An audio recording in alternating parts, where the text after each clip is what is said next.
అవరోధాలను అవకాశాలుగా మలచడం CM చంద్రబాబుకే సాధ్యమన్న MP Kesineni Sivanath. అవరోధాల నుంచి అవకాశాలను వెతుక్కునే వారిలో చంద్రబాబు నాయుడు ముందుంటారు.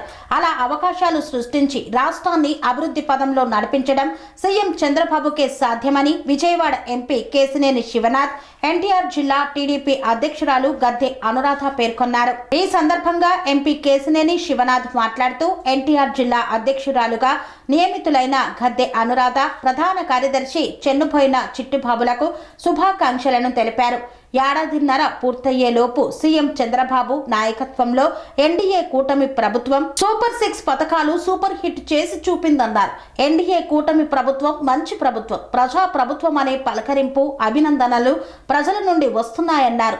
తల్లికి వందనం పథకం ద్వారా 67.27 లక్షల మంది విద్యార్థులకు 10,090 కోట్ల రూపాయలు చెల్లించినట్లు తెలియజేశారు. ముఖ్యమంత్రి తొలి సంతకం చేసిన మెగా డిఎస్సి ద్వారా 15,941 టీచర్ల పోస్టులు భర్తీ అయ్యాయని, 5,757 కానిస్టేబుల్ పోస్టులు నియామకం కూడా పూర్తి చేయడం జరిగిందన్నారు. అలాగే రాష్ట్రానికి భారీ పెట్టుబడులు తీసుకువచ్చి దాదాపు 8 లక్షల ఉద్యోగాలు సాధించేలా ముందడుగు వేయడం జరిగిందని పేర్కొన్నారు. నిజంగా గత సంవత్సరన్నర కాలం నుంచి కూడా ఎన్నో కార్యక్రమాలు మేము చేయడం జరిగింది. ముఖ్యంగా మేము అధికారంలోకి రాగానే విజయవాడ నగరాన్ని వరదలు చుట్టుముట్టినాయి. వరదలు చుట్టుముట్టిన విజయవాడ నగరంలో 12 రోజులు గౌరవ ముఖ్యమంత్రి చంద్రబాబు నాయుడు గారు ఒక బస్సులో కలెక్టర్ ఆఫీసులో కూర్చుని ఎన్నో సహాయ కార్యక్రమాలు చేశారు. ప్రతి ఇంటికి మునిగిపోయిన ప్రతి బాధితుడికి చిన్న చిన్న వస్తువులు, టీవీలు పాడైన, మోటార్ బైకులు పాడైన, ఆటోలు పాడైనటువంటి ఎన్నో కార్యక్రమాలు చేసుకొచ్చాం. తర్వాత ఎన్టీఆర్ జిల్లాలో మనం చూస్తే నిరంతరం ఏదో ఒక కార్యక్రమాలకి గౌరవ ముఖ్యమంత్రి వారు వస్తూనే ఉంటున్నారు. ఎన్నో కార్యక్రమాలు జరుగుతూనే ఉన్నాయి. అమరావతిలో భాగమైన ఈ విజయవాడ నగరం, దీంట్లో అమరావతి, రేపు రాబోయే అమరావతిలో ఎన్నో సంస్థలు వస్తున్నాయి. ఇక్కడ ఉన్న విద్యార్థులు కానీ ఇక్కడ ఉన్న ప్రజానికానికి ఎంతో ఉపయోగపడుతూ ఉంటాయి. వీటికి తోడు ఇవాళ చూస్తే 2 సంవత్సరాలు పూర్తయినాక విజయవాడ మీద మేమేం చేసామనేది ఒక బుక్ రిలీజ్ చేద్దామని అనుకున్నాం. ఎందుకంటే మాకున్న కేంద్ర ప్రభుత్వంలో కొన్ని ఒప్పించాం. రైల్వే స్టేషన్లు, ఆర్ఓబీలు, హైవేలు, ఈ అన్నిటి శంకుస్థాపనలు వెస్టర్న్ బైపాసే కాదు, western bypass national highway Vijayawada సిటీలోకి రావడానికి ఇటువంటి ఎన్నో కార్యక్రమాలు చేసాం. ఇవన్నీ కూడా ఒకసారి శంకుస్థాపనలు అయిపోతాయి. ఎందుకంటే ఈ ప్రాసెస్ అంతా మొదలై 2 సంవత్సరాల సమయానికి విజయవాడ ట్రాఫిక్ సమస్యలకి చాలా వాటికి ఒక ఫుల్ స్టాప్ పడే విధంగా శంకుస్థాపనలు ఉండబోతున్నాయి. రాబోయే 2వ సంవత్సరాలకి విజయవాడకి పూర్తిగా ట్రాఫిక్ రాబోతుంది. మేము కొత్తగా మొన్నే చూస్తే 3 ఆటోనగర్లో ఉన్న 3 రోడ్లకు కూడా టెండర్లు పడినాయి. అంటే ఆటో మెయిన్ ట్రాఫిక్ సమస్య ఆటోనగర్కి వెళ్ళే లారీలు 24 గంటలు ఆటోనగర్లోకి వెళ్ళాలి. అంతేకాకుండా సిటీ ట్రాఫిక్ ఉండదు. ఇటువంటి ఎన్నో అభివృద్ధి సంక్షేమ కార్యక్రమాలు చేసాం. ఈ అన్నింటినీ మరొక ప్రెస్ మీట్లో వివరిస్తాం. ఇవాళ జిల్లా నాయకత్వం, జిల్లా యంత్రాంగం అంతా చాలా ఆనందంగా ఉంది. ఎక్కడో 1-2 చిన్న కుటుంబంలో అడ్జస్ట్మెంట్స్ ఇబ్బంది అయితే ఉన్నాయో కానీ అత్యధిక పోస్టులు తెలుగుదేశం పార్టీ ఈ సమయంలో ఇచ్చినన్ని పోస్టులు ఎవ్వరికీ ఇవ్వలేదు. వాళ్ళ కార్యకర్తల దగ్గర చిన్న విభేదాలు కూడా లేవు. అందరూ సంతృప్తికరంగా ఉన్నారు. ఎక్కడో 1%, 2% ఉన్నా కూడా సాటిస్ఫై చేస్తాం. మా వాళ్ళందరికీ ఒకటే కోరిక, మనం పరిపాలనలో ఉన్నాం, ప్రజా సమస్యల్ని పరిష్కరిద్దాం అనే ఒకే ఒక కోరికలో మా నాయకులు, కార్యకర్తలు ఉన్నామని తెలియజేసుకుంటున్నాం. తెలుగుదేశం పార్టీ అధ్యక్షురాలుగా నియమితులైన గద్దె అనురాధ గారికి, ప్రధాన కార్యదర్శిగా నియమితులైన చిట్టిబాబు గారికి అభినందనలు, శుభాకాంక్షలు తెలియజేసుకుంటున్నాం.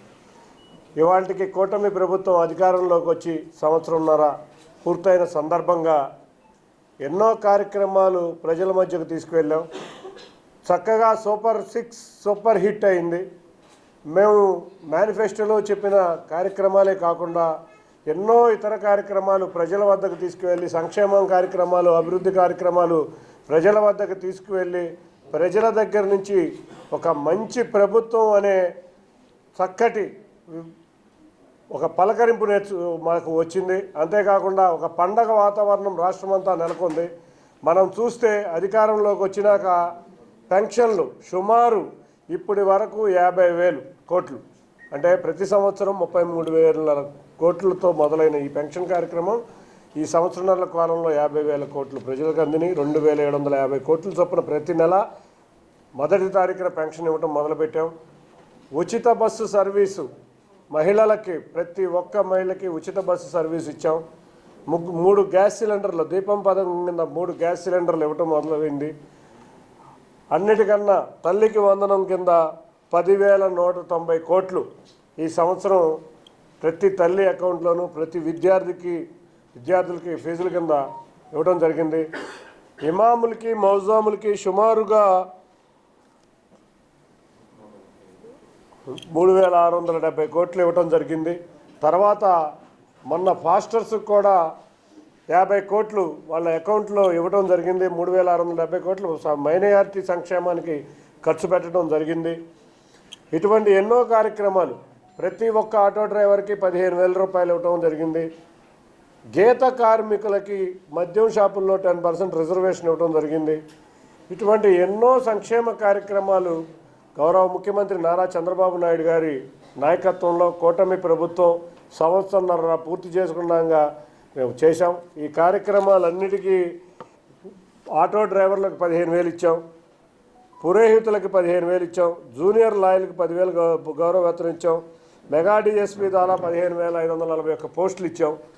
ఇటువంటి అంగన్వాడీ, ఆశావాడీ గ్రాడ్యుటీలు పెంచాం. దాదాపు 64 లక్షల టన్నులు చెత్తని మేము క్లియర్ చేసాం.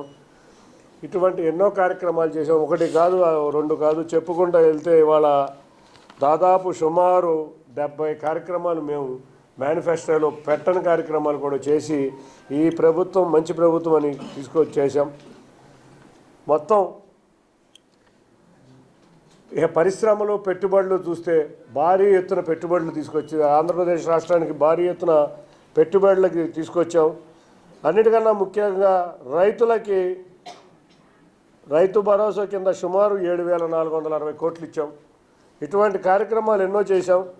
ఇక 8 లక్షల, మేము 20 లక్షల ఉద్యోగాలు ఇస్తామని చెప్పాం. ఆల్రెడీ 8 లక్షల ఉద్యోగాలు సాధించే దశగా మేము అడుగులు వేశాం. ఎన్నో పరిశ్రమలు తీసుకొచ్చాం. చూస్తే గూగుల్గా మొదలుపెట్టి పెద్ద పరిశ్రమల నుంచి అతి భారీ పరిశ్రమల నుంచి చిన్న పరిశ్రమల వరకు ఎన్నెన్నో తెచ్చాం. ఇటువంటి ప్రభుత్వం కలకాలం ఉండి చంద్రబాబు నాయుడు గారు అధికారంలో ఉండాలని ప్రజలు కోరుకుంటున్నారు. ఒక్కటే, సంక్షేమం, అభివృద్ధి రెండూ సమపాలనలో తీసుకెళ్ళగలిగిన ప్రభుత్వం ఈ ప్రభుత్వం.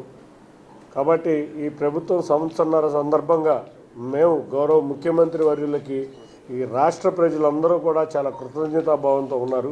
అందరం కూడా ఇవాళ ఎన్టీఆర్ జిల్లా తరపున మేము మీ ప్రెస్ మీట్ పెట్టి వాళ్ళ మా ప్రభుత్వానికి చక్కగా ధన్యవాదాలు తెలుపుకుంటా, ఈ మంచి ప్రభుత్వంలో మరిన్ని మంచి పనులు జరిగి చక్కటి ఆంధ్రప్రదేశ్ అనేది స్వర్ణాంధ్ర 2047 చంద్రబాబు నాయుడు గారు కార్యక్రమం ఏదుందో దాన్ని దిగ్విజయంగా పూర్తి చేసుకుని మిగతా రాష్ట్రాల్లో కన్నా ముందు ఉండాలని, పారిశ్రామిక రంగంగా, విద్యారంగంగా, స్పోర్ట్స్ రంగంగా ఇటువంటి ఏ కార్యక్రమంలోనూ ఈ రాష్ట్రం ముందుండాలని తెలియజేసుకుంటూ, పిఎం సూర్యఘర్ ప్రతి దళిత కుటుంబంలో సుమారు 20 లక్షల కుటుంబాలకు మేము పిఎం సూర్యఘర్ ద్వారా ఉచిత కరెంటు ఇళ్లకు వచ్చే విధంగా మేము రాయితీలు కూడా ఇవ్వడం జరిగింది కేంద్ర ప్రభుత్వంతో కూడా కలిపి.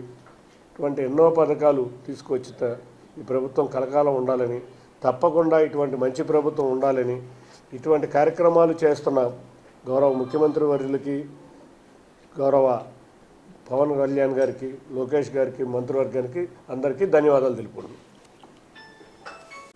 ఈరోజు తెలుగు రాష్ట్ర ప్రజలందరికీ, ముఖ్యంగా ఆంధ్ర రాష్ట్ర ప్రజలందరికీ కూడా ముందస్తుగా నూతన సంవత్సర శుభాకాంక్షలను తెలియజేస్తూ, మరి ఆంధ్ర రాష్ట్రం సుభిక్షంగా, సంపూర్ణంగా, ఆనందంగా అందరూ ఉండాలని చెప్పి కోరుకుంటూ, ఈ 16 నెలల కాలంలో ఎన్నో కార్యక్రమాలను చేస్తూ తెలుగుదేశం పార్టీ, అదేవిధంగా కూటమి ప్రభుత్వం ముందుకు వెళ్తూ ఉంది. మనందరం కూడా చూస్తున్నాం.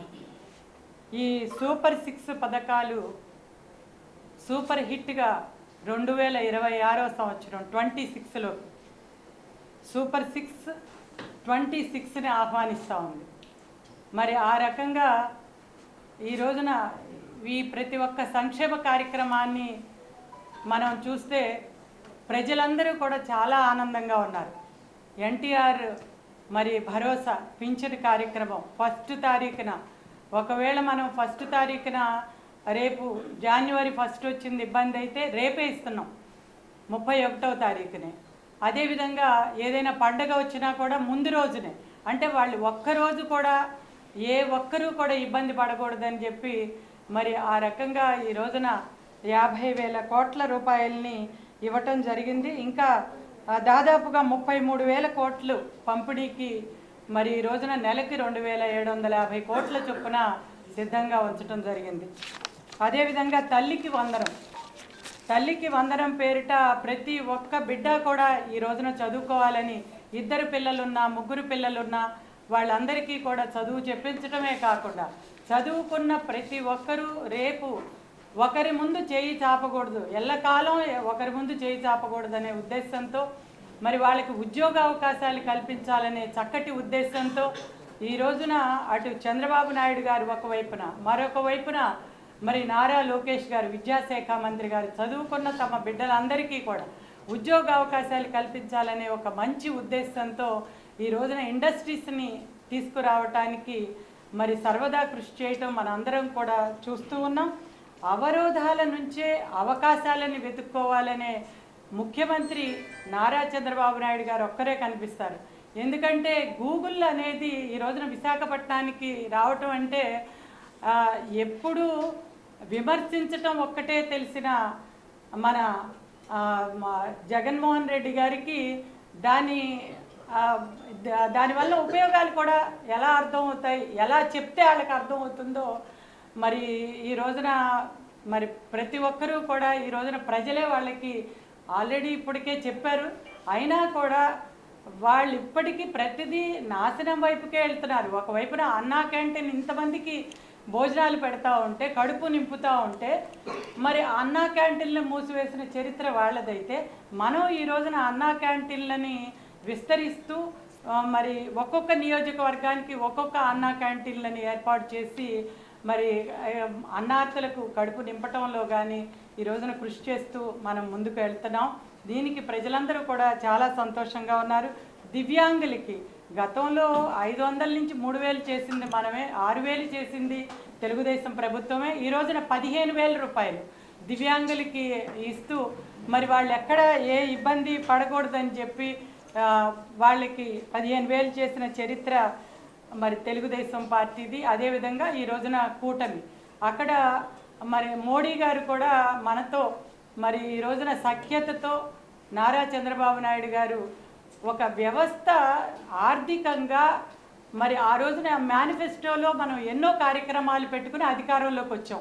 తీరా అధికారంలో వచ్చిన తర్వాత చూస్తే ఖజానా అంతా ఖాళీ చేసి ఆర్థిక వ్యవస్థ చిన్నాభిన్నం అయిపోయి మరి అదేవిధంగా వ్యవస్థలన్నింటినీ కూడా సర్వనాశనం చేసిన పరిస్థితిని చక్కదిద్ది కేవలం 18 నెలల కాలంలో మళ్ళీ దాన్ని సమకూర్చుకొని ఈ రోజున అమరావతి రాజధానిని నిలబెట్టుకుని అక్కడ ఒక క్వాంటమ్ కంప్యూటర్స్ని నిలబెడుతూ మరి పోలవరం ప్రాజెక్టుని, వెలిగొండ ప్రాజెక్ట్స్ అన్నీ కూడా ముందుకు తీసుకెళ్తూ మరి రైతులకి నీళ్ళు అందిస్తూ, ఒకప్పుడు రైతు తన పంట పండితే సంచుల కోసం కొనుక్కోమని వెంపర్లాడే పరిస్థితి నుంచి బయటపడి ఈ రోజున పంటని వెంటనే తేమ శాతం అని ఇబ్బందులు పెట్టకుండా, రైతుని ఏమాత్రం ఇబ్బంది పెట్టకుండా ధాన్యం కొనటమే కాకుండా వెంటనే 24 గంటల్లో మరి ఏ ఒక్కరు రైతు అడిగినా కూడా నిజంగా సంక్రాంతి పండుగ అంటే ఇప్పుడొచ్చే సంక్రాంతి పండుగ నిజమైన సంక్రాంతి పండుగ అని చెప్పేటట్లుగా వాళ్ళకి వాళ్ళ రూపాయల్ని బ్యాంకులో వాళ్ళ అకౌంట్లో వేయటం అనేది జరుగుతూ ఉంది.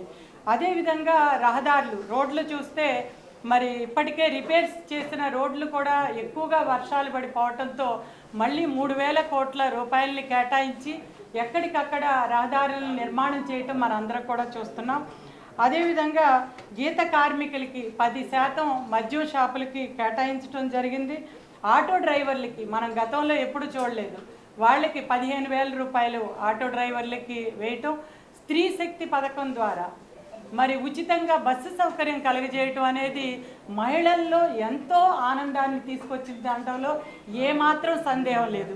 మీరు చిన్న చిన్న వృత్తులు చేసుకుని ఇళ్లల్లో పనులు చేసుకునే వాళ్ళని ఎవరినైనా అడగండి, మేము ఇంత దూరం నుంచి వచ్చి పని చేస్తున్నామంటే మీకు ఎలా గిట్టుబాటు అవుతుందని అడిగితే, గతంలో అయితే మేము చేసేవాళ్ళం కాదు, మాకు బస్సు ఖర్చులకే ప్రయాణ ఖర్చులకే సరిపోతాయి అనుకునేవాళ్ళం.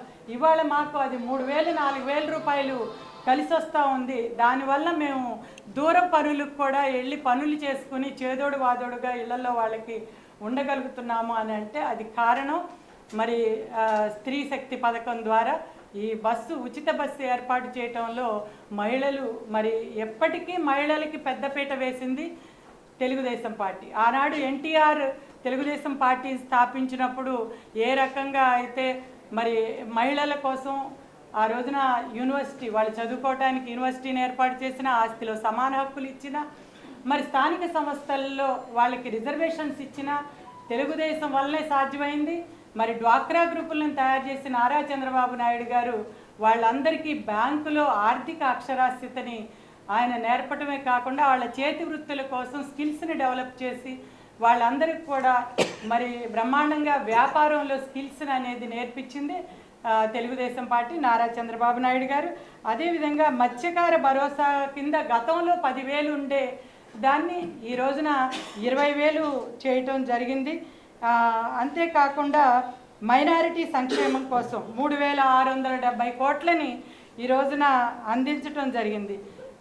కేవలం మతం పేరు చెప్పి తల మీద చెయ్యి పెట్టడం ఒక్కటే కాదు, కడుపు నింపాల్సిన అవసరం ఉంది అని గుర్తించి మరి నారా చంద్రబాబు నాయుడు గారు ఈ రోజున కూటమి ప్రభుత్వం ఫాస్టర్లు అందరికీ కూడా 5,000 చొప్పున వాళ్ళ బ్యాంక్ అకౌంట్లో వేసి 51 కోట్లని కేటాయించడం జరిగింది. ఇమాములకి 10,000 మౌజన్లకి 5,000 రూపాయలు కేటాయించారు. అదేవిధంగా పురోహితులకి 15,000 రూపాయలుగా వేతనం, గతంలో ఉన్న వేతనాన్ని 15,000 రూపాయలుగా మరి పెంపు చేయటం కూడా జరిగింది. ఈ విధంగా ఎన్నో రకాల పథకాలని ప్రజల మధ్యకి తీసుకెళ్తూ మెగా డిఎస్సి ద్వారా మొదటి సంతకం మన ముఖ్యమంత్రి గారు 15,941 టీచర్ పోస్టుల్ని వాళ్ళకి భర్తీ చేయటమే కాకుండా కానిస్టేబుల్స్కి కూడా 5,757 పోస్టులని ఇవ్వటం జరిగింది. అదే విధంగా అంగన్వాడీ కార్యకర్తలకు కానివ్వండి, మరి ఆశా వర్కర్కి కానివ్వండి గ్రాట్యుటీని అమలు చేయటం, మరి అదేవిధంగా కొత్తగా 23 పాలసీలు అంటే పరిశ్రమలకి రాయితీలకి దేశంలో తొలిసారిగా ఇస్రో ఖాతాలని తెరవటం అనేది జరిగింది. సిఐఐ సమ్మిట్లో 610 ఒప్పందాలు, ఆ ఒప్పందాల ద్వారా 13.25 లక్షల కోట్ల పెట్టుబడుల్ని ఇప్పటికే మరి తీసుకురావటం ద్వారా 16 లక్షల ఉద్యోగాలకి, అంటే మనం మేనిఫెస్టోలో 20 లక్షల ఉద్యోగాలకి హామీ ఇచ్చాం, ఇప్పటికే 16 లక్షల ఉద్యోగాలకి బీజం పడింది. మరి మనం గూగుల్ ఈ రోజున దేశం మొత్తం కూడా అంటే అన్ని రాష్ట్రాల వాళ్ళు ఏ విధంగా వీళ్ళని గూగుల్ని చేపట్టారని చెప్పి ఆశ్చర్యపడే విధంగా అక్కడ అవరోధాలు ఎన్ని ఉన్నా సరే అవరోధాలే కనబడతాయి. ప్రతిపక్షం అని కూడా అనుకోవటానికి లేదు, ఎప్పుడు నెగిటివ్ థింకింగ్ ఉన్న వాళ్ళకి. కానీ అవకాశాలని వెతుక్కోవటం అనేది చంద్రబాబు గారి టాలెంట్. అక్కడే వారు సముద్రం వాటర్ని చూపించి దాని ద్వారా మనం ఎన్నో అవకాశాలు ఉన్నాయి ఇక్కడికి రావటానికి అని చెప్పి గూగుల్ని అక్కడికి తీసుకురావటం. ఈ గూగుల్ రావటం ద్వారా ఈ రిలయన్స్ డేటా సెంటర్ లాంటి పెద్ద పెద్ద సంస్థలు, కాగ్నిసెంట్ లాంటి సంస్థలు, టీసీఎస్ లాంటి సంస్థలు, ఇవన్నీ కూడా ఈ రోజు రావటం మూలంగా మన యువతకి ఎన్నో ఉద్యోగ అవకాశాలు ఈ రోజున ఎదురు చూస్తూ ఉన్నాయి. క్వాంటమ్ వ్యాలీకి తొలి అడుగు అమరావతిలో మరి ఇప్పటికే పనులు మొదలైనవి అని చెప్పి ఇప్పుడే చెప్తా ఉన్నారు. అలాగే విశాఖలో యోగాంధ్ర నిర్వహణ కానివ్వండి, క్రీడలకి సంబంధించిన అకాడమీలు గత 5 సంవత్సరాలు కనుక మన దురదృష్టం గత 5 సంవత్సరాలు కూడా ఇది తెలుగుదేశం ప్రభుత్వం అధికారులకు వచ్చి ఉంటే ఇప్పటికే ఎన్నో అకాడమీలు వచ్చి ఉండేవి. కనీసం ఇప్పుడైనా ప్రజలు, రాష్ట్ర ప్రజలు ఇవాళ జరిగే సంక్షేమాన్ని, అభివృద్ధిని, సమగ్ర అభివృద్ధిని, మనకు కావాల్సింది సంక్షేమం కావాలి, అదేవిధంగా వాళ్ళకి సంక్షేమాన్ని ఏర్పాటు చేయడం ద్వారా వారి బిడ్డల్ని చదివించడం ద్వారా రాబోయే రోజుల్లో వాళ్ళ కాళ్ళ మీద వాళ్ళు నిలబడి ఉద్యోగాలు ఉపాధి పొందే విధంగా కార్యక్రమం కూడా మనం చేయాల్సిన అవసరాన్ని చంద్రబాబు గారు ఆ రోజు 2020 అన్నప్పుడు నవ్వారు. మరి ఆ రోజున రాళ్ల సమైక్య ఆంధ్రప్రదేశ్లో మరి ఒక రాళ్ళు ఉన్న చోట మీరు 2020 అని ఎక్కడెక్కడో చెప్తా ఉన్నారని అన్నారు. మరి అటువంటిది హైదరాబాద్ని ఎంత గొప్పగా అభివృద్ధి చేశారు. ఈ రోజున 2047 అన్నప్పుడు కూడా వారి ధోరణి అలాగే ఉంది. అది ఎలా అభివృద్ధి చెందిందో అంతకు మించి అభివృద్ధి 47 వరకు కూడా వెళ్ళాల్సిన అవసరం లేదు. ఈ 3 సంవత్సరాల వరకులోనే చాలా వరకు అభివృద్ధి చెందుతుంది అనేది ఈ 18 నెలల అభివృద్ధి మన కళ్ళకు కట్టినట్లు కనబడతా ఉంది. వాళ్ళ విమర్శలకి అంతు పొంతు అనేది ఉండదు. పీపీపీ విధానం అనేది ఈ రోజున మెడికల్ కాలేజీలో సీట్లు దీనివల్ల 135 సీట్లు ప్రతి యూనివర్సిటీకి పెరుగుతాయి, కానీ దానివల్ల వచ్చిన నష్టం ఏమీ లేదనేది నిర్వివాదాంశం అందరికీ తెలుసు. కానీ ఎక్కడ దారి దొరుకుతుందో అని వారు ప్రయత్నం చేయటం అనేది ప్రజలందరూ కూడా గమనించాల్సిన అవసరం ఉంది. మరి అదేవిధంగా అడవి తల్లి బాటతో గిరిజన తండాలకు కూడా రోడ్ల నిర్మాణం చేయటం, పంచాయతీరాజ్ వ్యవస్థలు పదోన్నతుల్ని కూడా ఎప్పటికప్పుడు మనం వాళ్ళకి పదోన్నతుల్ని ఇస్తూ 15వ సంఘం ఆర్థిక నిడుదలు విడుదల చేయటమే కానివ్వండి, అదేవిధంగా కుక్కి ఏనుగుల్ని మరి ఈ రోజున ఇక్కడికి అమరజీవి జలధార పేరుతో మంచినీటి వాటర్ని తీసుకురావటం, 100 రోజుల్లోనే అంద్రినీవా కాలువల విస్తరణ, చెరువులు ప్రాజెక్టులు నింపటం. రబీ ఈ రోజున పంట పండించిన తర్వాత కూడా 75% నీరు ఇంకా ప్రాజెక్టుల్లో నిల్వ ఉందంటే ప్రతి ఒక్కరూ అర్థం చేసుకోవాల్సిన అవసరం ఉంది. అంటే వ్యవస్థల్ని ఎంత బ్రహ్మాండంగా నడిపిస్తే మన రాష్ట్రం అంతగా అభివృద్ధి చెందుతుంది. ఇవాళ చంద్రబాబు గారు చేసే పని వ్యవస్థల్ని బ్రహ్మాండంగా నడిపించటం. మరి అదేవిధంగా రాష్ట్ర ఆర్థికాభివృద్ధి డబుల్ డిజిట్ గ్రోత్ 11.28% పెరిగిన మూలధన వ్యయం కూడా మనందరం గుర్తించాల్సిన అవసరం ఉంది. అదేవిధంగా పట్టాదారు పాసు పుస్తకాలు రాజముద్రతో రాబోతూ ఉన్నాయి. మనం గతంలో చూసాము, ఆ రోజున ఎలాంటి పేర్లతో ఇవన్నీ వచ్చినాయి, ఎలాంటి బొమ్మలతో వచ్చినాయి. మరి రాజముద్రతో రావాల్సిన అవసరం ఉంది.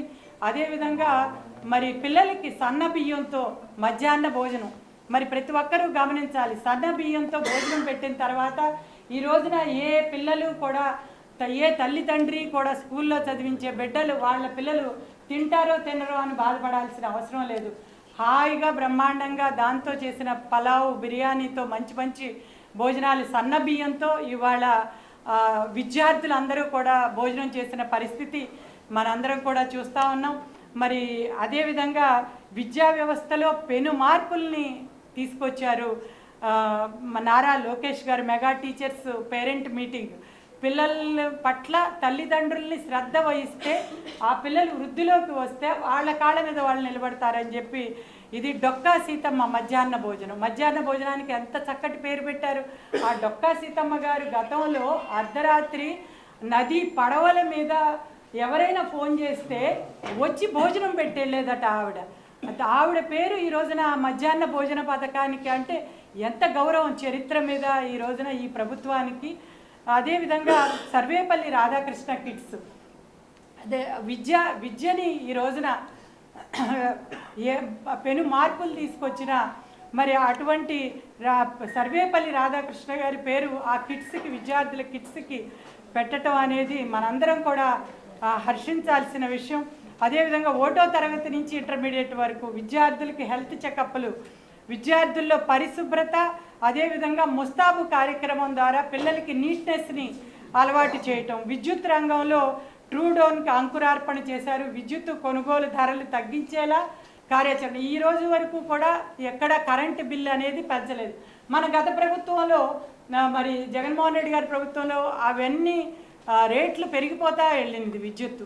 ఈ రోజున చూస్తే ఈ రోజు వరకు కూడా మరి విద్యుత్ ధరనైతే పెంచకుండా ముందుకు తీసుకెళ్తా ఉన్నారు ప్రభుత్వాన్ని. సోలార్ ప్లాంట్స్ని ఏర్పాటు చేసి సోలార్ ఎనర్జీని అంటే రాబోయే రోజుల్లో ఏ ఒక్కరూ కూడా మరి కరెంటు కోసం ఇబ్బంది పడకుండా వీలైనంత వరకు సోలార్ ఎనర్జీని డెవలప్ చేయటం. అదేవిధంగా ఈ మధ్యకాలంలో మన ఐజీ గారు కూడా రిపోర్ట్ ఇవ్వటం జరిగింది. తగ్గిన క్రైమ్ రేటు ఈ ప్రభుత్వం అధికారంలోకి వచ్చిన తర్వాత క్రైమ్ రేట్ తగ్గిపోయింది. గంజాయి డ్రగ్స్ని కూడా అరికట్టడం జరిగింది. ఈ విధంగా ఈ ప్రభుత్వం వచ్చిన తర్వాత మనం చెప్పుకుంటూ పోతే మరి ఎన్నో కార్యక్రమాలు కేవలం 18 నెలల కాలంలో చేశారంటే మరి మనం రేపు ఈ 2-3 సంవత్సరాల కాలంలో మళ్ళీ ఎలక్షన్ దగ్గరకు వచ్చేసరికి ఈ మేనిఫెస్టోలో ఉన్న మనం పెట్టినవే కాకుండా మరి ఈ ఆర్థిక వ్యవస్థని గాడిలో పెట్టడం ద్వారా అటు కేంద్రం నుంచి నిధులను తెచ్చుకోవటం ద్వారా మోడీ గారు అదేవిధంగా జనసేన ప్రభుత్వాన్ని అందరినీ కూడా కలుపుకొని ఈ కూటమి ప్రభుత్వం ప్రజలందరికీ కూడా దగ్గరవుతుంది, ప్రజల ఆకాంక్షల్ని నెరవేరుస్తుంది. అదేవిధంగా ప్రజలు ఏం కోరుకుంటున్నారో ఇవన్నీ కూడా ఆంధ్ర రాష్ట్ర అభివృద్ధి ద్వారా ప్రజలందరి కూడా అభివృద్ధిని ఈ రోజున కోరుకునే ప్రభుత్వం తెలుగుదేశం ప్రభుత్వం. మరిన్ని కార్యక్రమాలతో మేము ముందుకు వెళ్తామని చెప్పి మీ అందరికీ తెలియజేసుకుంటూ మరి ఈ రోజున మీడియా చాలా బలమైంది. సోషల్ మీడియా కానివ్వండి, అదేవిధంగా మరి ఎలక్ట్రానిక్ మీడియా, ప్రింట్ మీడియా, మీ ద్వారానే ఈ రోజున ఎన్నో కార్యక్రమాలు తెలుగుదేశం ప్రభుత్వం నారా చంద్రబాబు నాయుడు గారు ఈ వయసులో ఎంతో శ్రమిస్తూ అదేవిధంగా మరి ఇద్దరు తండ్రి కొడుకులు అనే మాట ఎక్కువగా వాడుతూ ఉన్నారు. తండ్రి కొడుకులు ఈ రోజున ఎంత కష్టపడుతున్నారో ఈ రోజున ప్రజలందరికీ కూడా అర్థమవుతూ ఉంది. మరి వారిద్దరూ మరి సంచి భుజాన వేసుకున్నట్టు సిఐఐ సదస్సుల్లో కానివ్వండి, ఏ దేశానికి వెళ్ళినా మాకు పెట్టుబడులు పెట్టండి, ఇండస్ట్రీలు పెట్టండి, మా యువతకి ఉద్యోగ అవకాశాలు, మీకేం కావాలో మేమన్నీ కల్పిస్తాము, మీకు మౌలిక వస్తువులన్నీ మేము కల్పిస్తామని చెప్పి ఈ రోజున నిరంతరం కష్టపడే మరి ప్రభుత్వానికి ప్రజలందరూ కూడా అండగా ఉంటారని, మీ ఆకాంక్షలు నిలబెట్టడానికి మేము సర్వదా కృషి చేస్తామని ఈ రోజున మీ అందరికీ తెలియజేస్తూ మన పార్లమెంటు సభ్యులు కేసినేని చిన్ని గారి సమక్షంలో ఇక్కడ మేమంతా కూడా ఇక్కడ చైర్మన్స్ అంతా ఉన్నారు, మా సెక్రటరీ గారు ఉన్నారు. ఈ పార్లమెంటరీ కమిటీ రేపు ఓత్ తీసుకోబోతా ఉన్నాము చంద్రబాబు గారి ఆదేశాలతో. కాబట్టి మేమందరం కూడా మీకు శుభాకాంక్షలు మరొక్కసారి అందరి తరఫున నూతన సంవత్సర శుభాకాంక్షలు తెలియజేస్తూ మీకు ఆకాంక్షలకు అనుగుణంగా పనిచేస్తామని చెప్పి తెలుగుదేశం ప్రభుత్వం తరఫున కూటమి ప్రభుత్వం తరఫున తెలియజేస్తూ మీ ముందు సెలవు తీసుకుంటున్నాము. జై హింద్, జై జన్మభూమి. సెరెనిటీ మోడల్ హై స్కూల్ విద్యార్థులకు అమ్మఒడి, సామాన్యులకు అందుబాటులో ఉన్న బడి సెరెనిటీ. మేడ్చల్ జిల్లాలో మేటిగా నిలిచి సాటిలేని ఫలితాలను సాధిస్తున్న నంబర్ 1 స్కూల్ సెరెనిటీ. మా ప్రత్యేకతలు ప్రతి విద్యార్థి పట్ల వ్యక్తిగత శ్రద్ధ, activity based learning and digital classrooms, computer lab, 100% ఫలితాలు, sports and cultural activities, yoga, abacus మరియు Vedic maths education. Please visit Serenity Model High School, Nagaram. Admissions are in progress. Call 040-271-46899 and 040-271-48699.